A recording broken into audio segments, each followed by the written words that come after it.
Welcome back to In Depth with Academia. I'm your host, Richard Price, CEO of Academia EDU, and as always, I'll be taking you through another fascinating piece of academic research today. I'm here to offer you a friendly, neutral guide through today's ideas, not endorsing or opposing, but hopefully shining some light on what we can learn and how it might matter to you or someone you know. So here's the big question we're tackling. Have you heard of something called Rejection Sensitive Dysphoria, or RSD, especially in the context of ADHD? It's this reported feeling, sometimes pretty overwhelming, of pain, stress, even anguish when you think you've been criticized, dismissed, or ignored.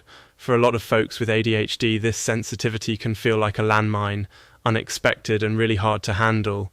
But what if RSD isn't just hypersensitivity? What if instead, it's a wild kind of cognitive focus that turns inwards, a loop your brain gets stuck in, trying to solve a problem that, well, it can't actually solve. That's exactly what this week's paper proposes. It's called Reframing Rejection Sensitive Dysphoria, a theoretical model of inward-facing hyperfocus in ADHD by Gareth Slinn, an independent accessibility specialist and cognitive researcher. Now, just so we're clear, I'm not here to endorse every claim or idea in Gareth's paper. My aim is to walk you through what the research says and why folks are talking about it. Academic research, as always, is a conversation starter, not the final word. Okay, let's talk about the central idea. What's the actual problem Gareth is reframing? Historically, RSD gets described as emotional fragility or extra sensitivity, like you're just too sensitive. But this paper says, wait, that's missing the point. Instead, Slinn offers a new model. He says, maybe what's happening is that the ADHD brain has this well-known ability called hyperfocus, where you can zone in on a task so deeply that everything else fades away, but sometimes that spotlight turns inward. You're not focusing intensely on a video game or a math puzzle, you're focusing, maybe even obsessing, on the ambiguous feeling you got from that text message that didn't get a reply, or the silence after you gave someone feedback and they just sort of looked at you, you know what I mean? What happens, according to Slinn's theory, is that the ADHD brain launches this internal simulation loop.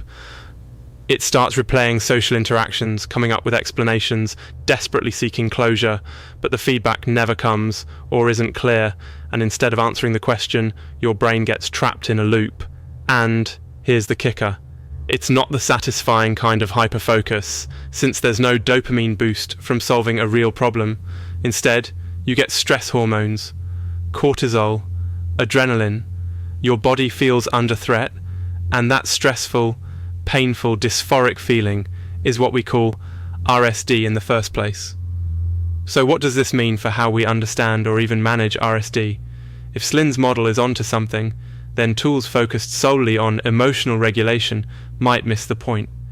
Maybe, instead of trying to toughen our emotional skin, it helps to learn how to interrupt the loop. Get out of your head, literally. Maybe you could stand up, touch something cold, listen to music, disrupt the endless internal reruns, or, coaches and therapists might focus on labeling the process. Hey, this right now isn't rejection. It's an unsolvable brain puzzle and I'm looping. Even putting buffers between the feeling and the response, like giving yourself a few minutes before messaging someone back, could change the dynamic. And as I'm talking about this, I realize, have you ever noticed that when your phone goes off in the middle of an important conversation, you can completely lose track of what you were saying? It's so bizarre. I mean, I sometimes can't even remember what point I was making at all. Anyway, back to the paper. That was just a random thought.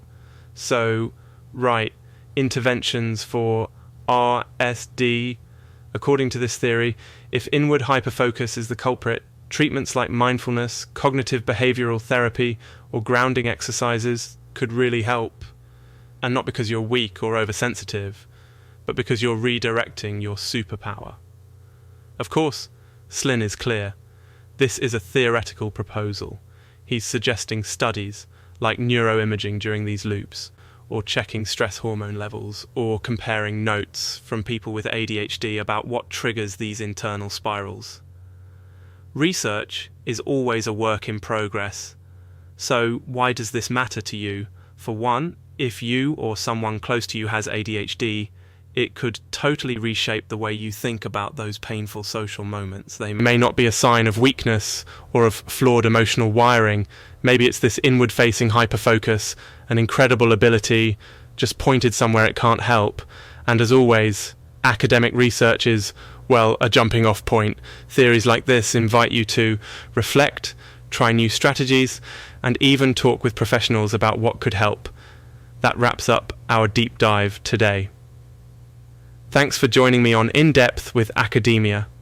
Remember, I'm just here to walk you through the ideas. Every paper is one part of a much bigger conversation, not the end-all and be-all of truth. Stay curious, stay kind to yourselves, and I'll see you next time.